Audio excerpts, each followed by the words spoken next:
Hola, bienvenido a un nuevo vídeo de nuestro canal Costes y Presupuestos.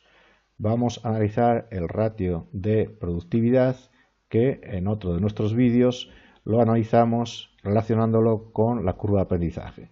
En esta ocasión vamos a hablar del ratio de productividad en términos generales, que como sabemos son los productos obtenidos o también llamados outputs en relación a los factores empleados o también denominados inputs. Lo que sucede con este ratio es que lo que estamos poniendo en el denominador son factores muchas veces muy diversos entre sí, por ejemplo, la materia prima, la mano de obra y gastos generales de fabricación. Por eso a veces lo que se hace es estudiar el análisis de la productividad en términos relativos, es decir, incluyendo en el denominador solo uno de esos factores. Y así tenemos, por ejemplo, el llamado productividad de la mano de obra, que lo que mide es el total de ingresos obtenidos en relación a los costes laborales. Pues bien, lo que vamos a hacer aquí es hacer un análisis de este ratio de productividad de la mano de obra, suponiendo que estamos analizando 4 tipos de medios de transporte: un viaje en autocar, un viaje en tren, un viaje en avión y un viaje en barco. En este sentido, la productividad de la mano de obra, que como hemos dicho es el total de ingresos entre los costes laborales, lo que puedo hacer también es desagregar un poco más este ratio, y lo que voy a hacer es aflorar estos otros 4 ratios, que son los siguientes. En primer lugar, tengo el total de ingresos dividiendo ese total de ingresos entre los ingresos por kilómetro y por pasajero, que lo que hacemos es dividir ese total de ingresos entre kilómetros y pasajeros, y de esta forma obtengo esta variable. A su vez, después puedo dividir esa misma variable, los ingresos por kilómetro y por pasajero, entre las plazas disponibles. Y eso lo voy a multiplicar por las plazas disponibles entre los empleados, y a su vez lo multiplico por los empleados entre los costes laborales. De esta forma, como decimos, hemos conseguido 4 ratios, pero que multiplicados uno por otro, a su vez lo que consigo es esa misma productividad de la mano de obra, porque en realidad, como vemos aquí, los ingresos por kilómetro por pasajero están en el denominador y los tengo aquí en el numerador, se van uno con el otro. Las plazas disponibles sucede lo mismo porque están en este ratio del denominador, pero aquí lo tengo en el numerador. Y los empleados los tengo en el denominador, pero a su vez lo tengo aquí en este otro ratio en el numerador. Por lo tanto, al final lo que obtengo, como decimos, es el total de ingresos, que estaba en azul, dividido los costes laborales, que estaba en rojo. Es decir, el ratio sigue siendo la productividad de la mano de obra.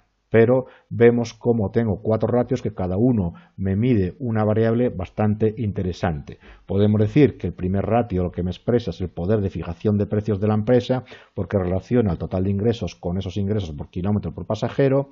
El segundo ratio lo que me expresa es la utilización de la capacidad de la empresa al medir esos ingresos por kilómetro por pasajero en relación a las plazas disponibles. El tercer ratio lo que me mide es una variable que expresa la capacidad de los empleados al medir las plazas disponibles en relación al número de empleados, y el cuarto ratio lo que me expresa es un ratio de coste del empleado al dividir los empleados entre los costes laborales. Vamos a imaginar que en un viaje en autocar lo que obtenemos son unos ingresos de 1.750 euros y los costes han sido de 400 euros. Digo imaginar porque son datos simulados y seguramente no se adaptan mucho a la realidad, pero lo interesante es saber que estas empresas tienen que tener sus datos o los pueden extraer muy fácilmente a través de su contabilidad interna o de sus datos estadísticos. Por lo tanto, siempre hay que poner en relación ese viaje, los ingresos y los gastos en relación a ese viaje. Este análisis también lo podemos hacer para periodos de tiempo, para un mes, para una flota de camiones o de autocares, pero siempre poniendo en relación los ingresos en relación a esa unidad de tiempo también, y los costes también. Es decir, tiene que tener relación el numerador con el denominador respecto a qué variable o a qué medida lo ponemos. En este caso hablamos de un solo viaje. Por lo tanto, vamos a imaginar que lo que obtengo por ese viaje en relación a kilómetros, ingresos por kilómetro por pasajero son 0,075.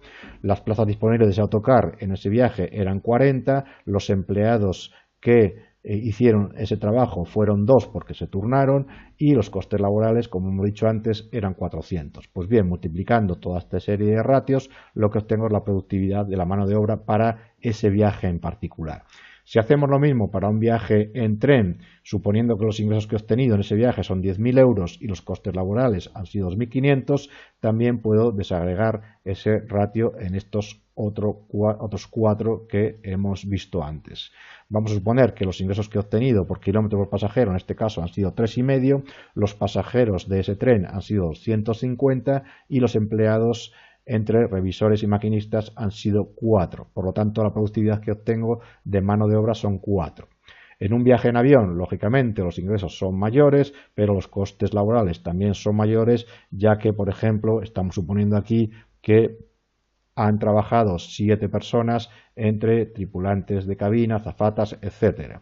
Los pasajeros que ha transportado en este avión son 150, 0,8 son los ingresos por kilómetro por pasajero y la productividad de mano de obra que obtengo en este caso son 3. Y por último analizamos un viaje en barco, vamos a suponer que es un crucero en el cual por supuesto hay muchas más plazas disponibles, imaginamos que transporta 650 personas y los tripulantes también, en este caso los empleados son muchos más, ya que exige mucha más mano de obra. Vamos a suponer que son 150 y 250.000 por lo tanto han sido los costes laborales. En este caso la productividad que obtengo son 2,6. Lo que vemos a través de este análisis es que no es bueno quedarse solo con el ratio en general de productividad de mano de obra, sino que es muy interesante desagregarlo para comparar no solo con otras empresas distintas que utilicen otro medio de transporte, sino que a veces es bueno compararlo con las mismas empresas de mi sector en el que estoy trabajando. También es muy interesante analizar estos ratios a través del transcurso del tiempo, porque puede ser que me den datos de cómo voy mejorando alguno de ellos, algún ratio relacionado con la productividad en el transcurso del tiempo, cómo voy mejorando o cómo alguno ha ido empeorando para tomar decisiones. Aquí vemos cómo si cambio algún dato de estos, lógicamente la productividad sigue siendo la misma, sigue siendo 4, pero el ratio en particular ha variado y puedo analizar con más detalle este ratio relacionado con la productividad de la mano de obra. Pues bien, hasta aquí este vídeo de hoy y espero verte en próximos ejemplos de nuestro canal Costes y Presupuestos. Un saludo.